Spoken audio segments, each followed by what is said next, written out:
I was a working mother, a single mom taking care of my kids. I mean, I paid rent like any average normal individual.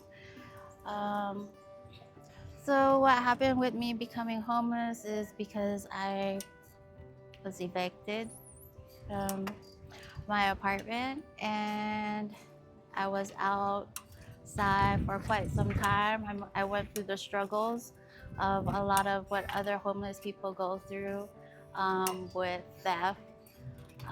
People always surrounding you when you're sleeping and stealing from you. I've also had someone try to force their way of taking me to leave Clark County, and they had the police actually get involved because of how aggressive he was being, and he wouldn't give me back my belongings. But I had times where I was tired, like I was really really tired, and I couldn't go to sleep. So now my issue right now is I had a hard time sleeping. I mean, just the agitation of just like, just flipping back to who I am. Like, who am I? What is my name? My name is Sari Goo. You know? And just working, backwards and coming back to those usual steps where I used to be, and in that positive note. Yes, so I did get judged a lot while I was on the streets, but the judging was more because of drugs and alcohol, and you see the random other random people that are homeless, and they're part of a different project that they carry on their own as individuals.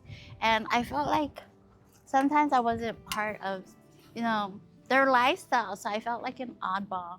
But yes, random people would judge me that actually live here, downtown Vancouver, and they did judge me. I mean, they did snicker, they did laugh, they did talk their crazy, just like any other random homeless person would, out loud. And I just thought that was very ridiculous. Like, how dare you? Like, you don't even know who I am. Day to day of life being homeless, I mean, you really didn't have a schedule. And if you're lucky, you were able to take cans over the bridge. My issue, I had my back issue and my feet. So, I mean, sometimes I was able to walk over the bridge, and it took me some time, and I would get stuck in Delta Park and just hang out over there until I was able to like walk back. I mean, my back kept bothering me. That was the issue I was going through. It was just my back was just, it felt like electricity was going through my spine constantly, and I couldn't move. So I just did baby steps while taking care of myself, because it was hard living a lifestyle without anything to support yourself.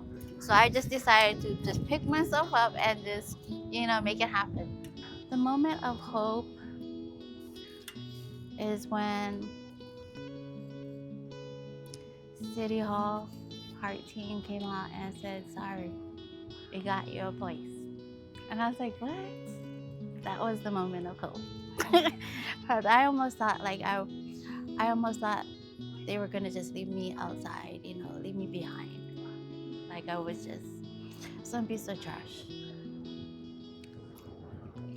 I actually enjoyed this part of the community. I had to adjust myself where I am at right now, where I moved to and relocate. It's taking me some time, but I'm getting used to the environment and just the area itself. But it's baby steps. It's baby steps, starting all over again. And I finally made it, so I'm happy. I may not have an apartment. I don't have to walk outside to use the bathroom. I mean, it's right there. There's a refrigerator of my own. I don't have to worry about any sticky finger, food happenings. So, because I know a lot of that was carrying on. But But other than that, just having my own privacy, having my own key to my door. I mean, you could have your own key here, but I just felt like it wasn't necessary, being here. And just, being part of the outside actuality lifestyle. But yeah, I mean, that's the changes. And other side is just, pushing through. And even though there's like a lot of difficulties that you go through, just the same as you would be over here.